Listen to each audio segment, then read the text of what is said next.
Hello everyone. Once again, you all are welcome in Arun Sir's chemistry classes for class 11th. In the previous video, I have explained about dipole moment and its applications. In today's video, I will be discussing about a new type of bonding, that is hydrogen bonding, and its applications and the impact on the physical properties of the compounds. So let us start our video. Hydrogen bonding. As the name suggests, there will be hydrogen atom involved in the bonding. So hydrogen bond is defined as the electrostatic force of attraction which exists between the covalently bonded hydrogen atom of one molecule and a highly electronegative atom of another molecule. यानी कि एक molecule का hydrogen atom और दूसरे atom का electronegative atom, उन दोनों के बीच में जो एक अट्रैक्टिव फोर्सेस डेवलप होगी, that is called as hydrogen bonding. जैसे इसको एक्सप्लेन करने के लिए मैं एग्जांपल लेता हूँ कि if Z is an electronegative atom, कोई भी which is covalently bonded with hydrogen atom, then it can be represented as H single bond Z, H single bond Z, H single bond Z. As Z is highly electronegative in nature, तो Z के ऊपर आएगा partial negative charge और hydrogen के ऊपर आएगा partial positive charge. तो हर molecule में ऐसे ही होगा, H पर पॉजिटिव, Z पर नेगेटिव एंड सो ऑन। तो एक मॉलिक्यूल का ये Z जिस पर के नेगेटिव चार्ज है और दूसरे मॉलिक्यूल का H जिस पर के पार्शियल पॉजिटिव चार्ज है, उनके बीच में ये जो अट्रैक्टिव फोर्स होगी मॉलिक्यूल्स के बीच में, इसको बोलते हैं हम लोग हाइड्रोजन बॉन्ड। ठीक है कि नहीं? जैसे एग्जांपल लूँ मैं, fluorine is highly electronegative atom, तो HF जो मॉलिक्यूल है, hydrogen fluoride, HF HF HF, तो एक मॉलिक्यूल का F दूसरे मॉलिक्यूल का H, हाइड्रोजन बॉन्ड, एक मॉलिक्यूल का H दूसरे मॉलिक्यूल का F, hydrogen bond and so on. So these force of attraction which exist between the molecules, that is called as hydrogen bond and the molecule must be containing hydrogen atom and should be covalently bonded to highly electronegative atom. So these forces are called as hydrogen bond. Now let us come to the new topic, means in this case how we will come to know that under what conditions hydrogen bond will be there or it will not be there. So the conditions for hydrogen bonding, यानी क्या situation, क्या molecule में ऐसी condition होनी चाहिए जिससे कि hydrogen bond हो। पहली बात, hydrogen atom should be covalently bonded to highly electronegative atom, और जो हाईली इलेक्ट्रोनेगेटिव एटम है वो तीन है मेनली, फ्लोरीन, ऑक्सीजन और नाइट्रोजन, जिसको शॉर्ट में हम फॉन बोल सकते हैं, FON। ये ज़रूरी है।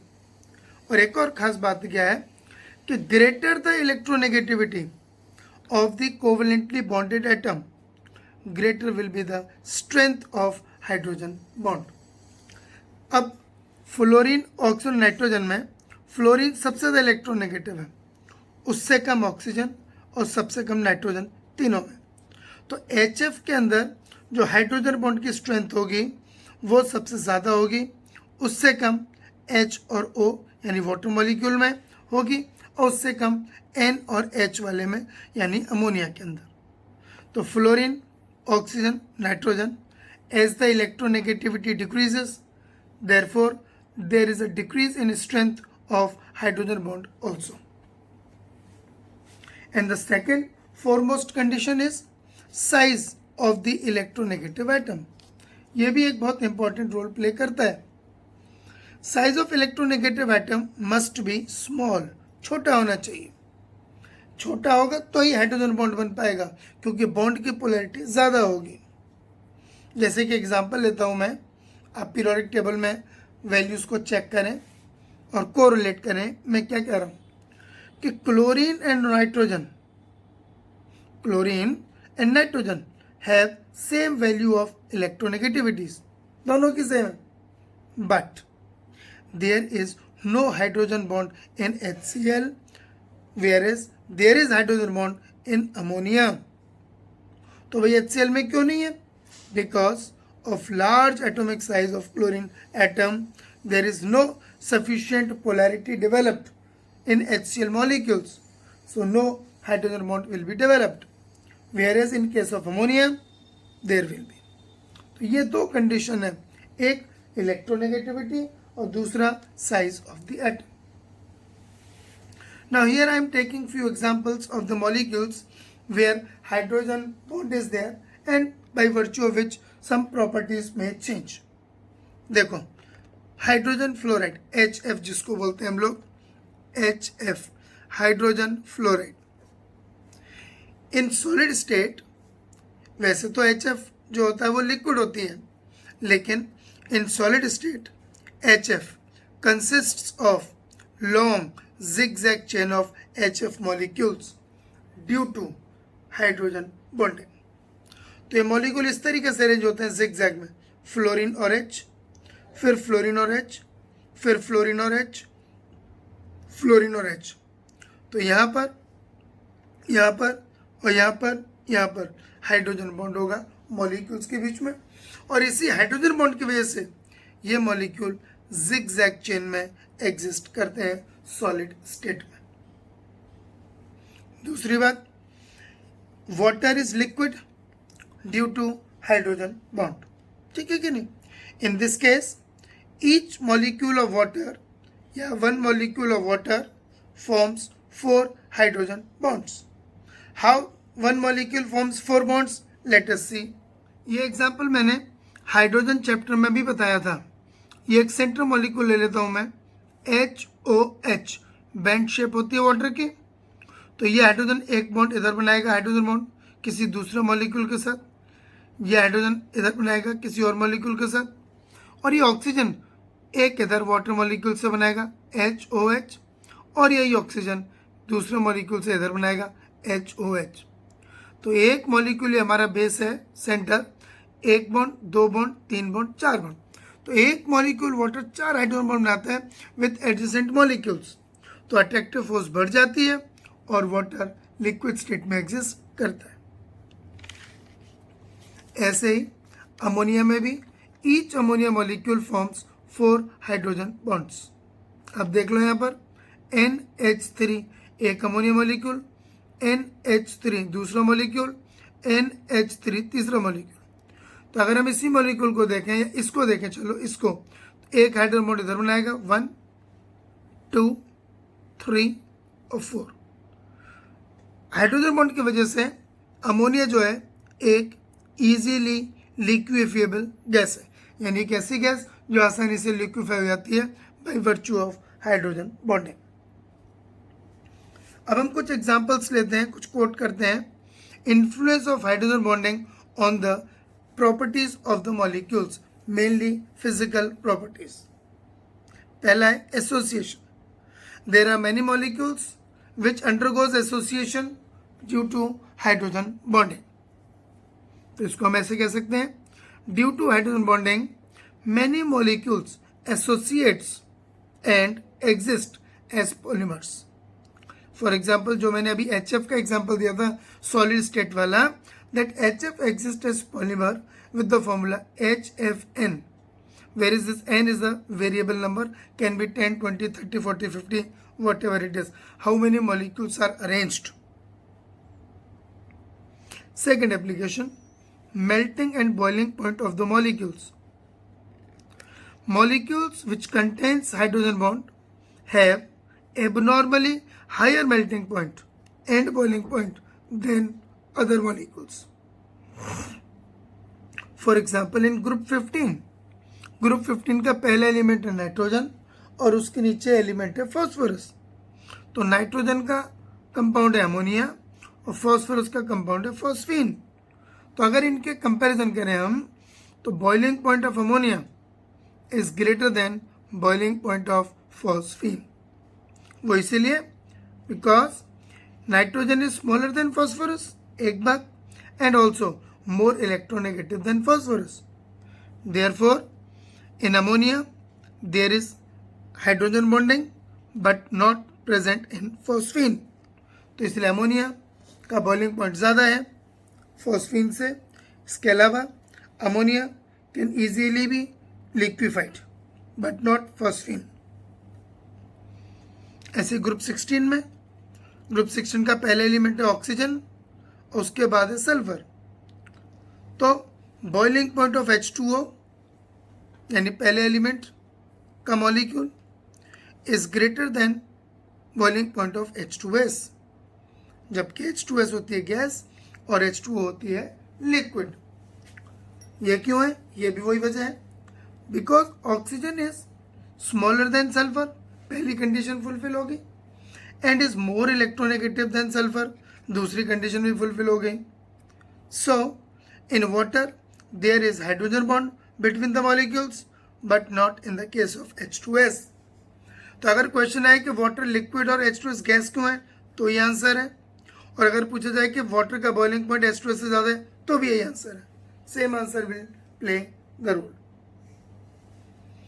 ऐसे ग्रुप 17 में boiling point of hydrogen fluoride जो कि लिक्विड होती है इज ग्रेटर देन HCl जो कि हमेशा गैस होती है.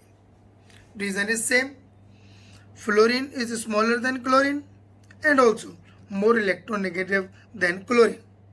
So in case of HF, there is intermolecular hydrogen bond, but not in case of HCl.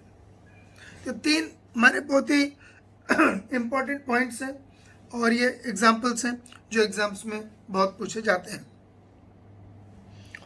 फिर है एक और application, compounds which are capable of forming hydrogen bonds with water molecules are soluble in water. Mainly organic compounds, okay, covalent compounds which are capable of forming hydrogen bond with water, they all will be soluble in water.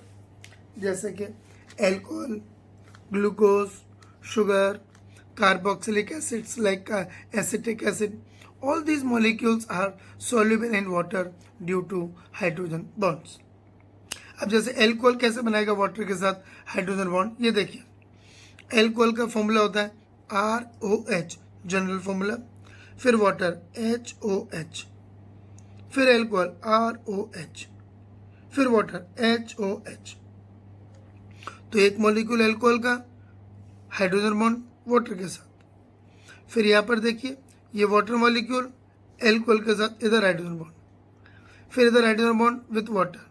तो simultaneously एक alcohol एक water, एक alcohol एक water, ऐसे process चलते जाएगा और उनके बीच में हाइड्रोजन बॉन्ड बनते जाएंगे और वो सॉल्युबिलिटी के लिए रिस्पॉन्सिबल है. हायर एल्कोहल जिनका कि मॉलिक्यूलर मास बहुत ज़्यादा होता है, वो जैसे मान लो हाइड्रोजन के साथ, वाटर के साथ हाइड्रोजन बॉन्ड नहीं बना पाते हैं, तो वो वाटर में इनसॉल्युबल भी होते हैं. अब किसी मॉलिक्यूल में हाइड्रोजन बॉन्ड ज़्यादा होंगे ना, तो उसकी फिजिकल प्रॉपर्टी में भी अंतर आएगा. जैसे डेंसिटी, जितने ज़्यादा हाइड्रोजन बॉन्ड्स होंगे इंटरमोलिक्यूलर, तो मॉलिक्यूल उतनी ज़्यादा डेंस होगी, उसकी डेंसिटी ज़्यादा होगी. जैसे कि due to hydrogen bond glycerol, जिसको कि हम ग्लिसरीन भी बोलते हैं, is more viscous in nature than ethanol. Ethanol में एक OH ग्रुप होता है और ग्लिसरॉल में 3 OH ग्रुप होते हैं. तो 3 OH की वजह से ज़्यादा हाइड्रोजन बॉन्ड बनते हैं तो उसकी डेंसिटी बढ़ जाती है. और इथेनॉल में सिर्फ एक ही OH ग्रुप होता है तो उसमें कम हाइड्रोजन बॉन्ड बन पाते हैं. हाइड्रोजन चैप्टर में मैंने ये भी डिस्कस किया था कि हाइड्रोजन बॉन्ड की वजह से ही आइस फ्लोट्स ऑन वाटर. ये सबको पता है कि जब हम आइस के पीस को वाटर पे डालते हैं तो आइस फ्लोट्स. नॉर्मली बच्चे या लोग क्या जवाब देंगे, क्योंकि आइस की डेंसिटी कम है. लेकिन भाई ये भी तो पता होना चाहिए भी डेंसिटी कम हुई कैसे. Due to the formation of open cage like structure in ice.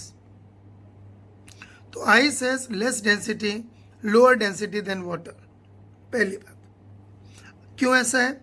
In ice the distance between 2 water molecules is greater than in liquid water. यानी कि दो वाटर मॉलिक्यूल के बीच में जो डिस्टेंस है आइस के अंदर वो ज़्यादा है as compare to liquid water. और आइस का स्ट्रक्चर कैसा होता है? In ice water molecules are arranged in a tetrahedral manner, और उस टेट्राहेड्रल मैनर में distance between the molecules is more, that's why it is also called as open cage like structure. इसमें देखो base में यानी सेंटर में एक molecule है वाटर का, H, O और H, ये डार्क लाइन से दिखा दिया मैंने कोवलेंट बॉन्ड। ये सेंटर ऑफ टेट्राहेड्रॉन है। अब टेट्राहेड्रॉन के 4 वर्टिसेस होते हैं, 1, 2, 3 और 4। हर वर्टेक्स के ऊपर वाटर होगा, HOH एक वाटर, HOH दूसरा वाटर, HO और H तीसरा मॉलिक्यूल, HOH चौथा मॉलिक्यूल। तो इसके H और इसके O के बीच में हाइड्रोजन बॉन्ड, इसके H और इसके O के बीच में हाइड्रोजन बॉन्ड, फिर सेंटर वाले मॉलिक्यूल का O और यहाँ पर हाइड्रोजन बॉन्ड, O और यहाँ पर हाइड्रोजन बॉन्ड, 1, 2, 3, 4 4 जगह हाइड्रोजन बॉन्ड है जैसा शुरुआत में मैंने बताया था। और दो मॉलिक्यूल्स वाटर के बीच में डिस्टेंस होती है 271 picometres. It is greater than in the case of 2 molecules of water. तो इस वजह से ये डिस्टेंस बढ़ गई तो वॉल्यूम बढ़ गया आइस का, वॉल्यूम बढ़ गया तो डेंसिटी कम होगी, डेंसिटी कम हो गई तो ice floats on water.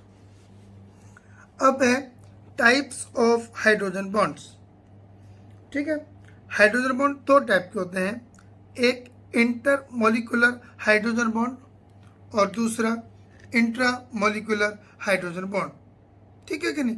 2 type के बॉन्ड होते हैं, दोनों को एक एक करके हम समझते हैं। पहला है inter molecular hydrogen bond. It is formed between 2 different molecules of same और डिफरेंट सब्सटेंसेस और मॉलिक्यूल्स। ठीक है कि नहीं? 2 मॉलिक्यूल्स के बीच में हाइड्रोजन बॉन्ड होगा, 2 अलग अलग मॉलिक्यूल, वो अलग अलग मॉलिक्यूल सेम सब्सटेंस के भी हो सकते हैं और वो अलग अलग मॉलिक्यूल डिफरेंट सब्सटेंस के भी हो सकते हैं। जैसे वाटर वाटर के मॉलिक्यूल के बीच में भी हो सकता है और वाटर और एल्कोहल के मॉलिक्यूल के बीच में भी हो सकता है, उनको बोलते हैं हम लोग inter molecular hydrogen bond. For example hydrogen bond between HF molecules, between water molecules, between ammonia molecules, and hydrogen bond between alcohol and water molecules, अलग अलग के बीच में। तो इसको बोलते हैं हम लोग इंटर मॉलिक्यूलर हाइड्रोजन बॉन्ड। फिर सेकंड है intra molecular hydrogen bond. Intra मतलब सेम, यानी एक ही मॉलिक्यूल में एक इलेक्ट्रोनेगेटिव एटम हो और दूसरी तरफ हाइड्रोजन हो, उनके बीच में बॉन्ड बन जाए। So it is formed between the hydrogen atom of an highly electronegative atom like fluorine, oxygen और नाइट्रोजन। ठीक है कि नहीं? Present in different bonds within same molecule. ठीक, एक बार फिर बता रहा हूं, it is formed between the hydrogen atom and highly electronegative atom like these 3 present in the different bonds within same molecule। एक ही मॉलिक्यूल का ये हो और एक ही मॉलिक्यूल का H हो। ठीक, due to this what happens, see it results in the cyclisation of the molecule. Cyclisation मतलब क्लोज्ड रिंग स्ट्रक्चर बन जाता है, एंड प्रिवेंट्स द एसोसिएशन, यानी कि 2 अलग अलग मॉलिक्यूल नहीं जोड़ पाएंगे क्योंकि एक ही मॉलिक्यूल के अंदर हाइड्रोजन बॉन्ड बन जाएगा। 2 पॉपुलर एग्जांपल बता रहा हूं मैं आपको। एक है ऑर्थो नाइट्रोफिनॉल, एरोमेटिक में बेंजीन, इस पोजीशन पर नाइट्रो ग्रुप है, N double bond O coordinate bond O, और यहाँ पर बेंजीन के ऊपर OH। बेंजीन पर जब OH लगता है उसे कहते हैं फिनॉल, उसके बगल वाली पोजीशन का नाम होता है नाइट्रो, ऑर्थो, तो ऑर्थो पे नाइट्रो लगा है, तो ये नाइट्रो ग्रुप का O और OH का H, ये हाइड्रोजन बॉन्ड यहाँ पर बन जाए, इसे बोलते हैं हम लोग इंट्रामोलिकुलर हाइड्रोजन बॉन्ड। दूसरा है ortho nitro benzoic acid, benzene पर COOH लगा होता है तो बोलते हैं बेंजोइक एसिड, और इस ऑर्थो पोजीशन पर नाइट्रो ग्रुप लगा है NO और U, यहाँ पर इनके बीच में हाइड्रोजन बॉन्ड हो, तो इसको बोलते हैं इंट्रा मॉलिक्यूलर हाइड्रोजन बॉन्ड। तो यहाँ पर हमारा हाइड्रोजन बॉन्ड का कॉन्सेप्ट खत्म हो जाता है। हाइड्रोजन बॉन्ड और भी बहुत सारी जगहों पे यूज होते हैं, जैसे आपने पढ़ा होगा न्यूक्लिक एसिड, डीएनए और आरएनए, एडेनिन, थायमिन, ग्वानिन और साइटोसिन, उनके बीच में भी हाइड्रोजन बॉन्ड होता है। बहुत सी डाइज होती हैं जो फैब्रिक पे अटैच होती हैं due to hydrogen bond, and so on and so forth. So there are many applications of hydrogen bond. And then due to existence of water in liquid state is due to hydrogen bond, and life exists on earth due to existence of water in liquid state. With this, the topic of hydrogen bond is over. The next topic, molecular orbital theory, will be studying in next video.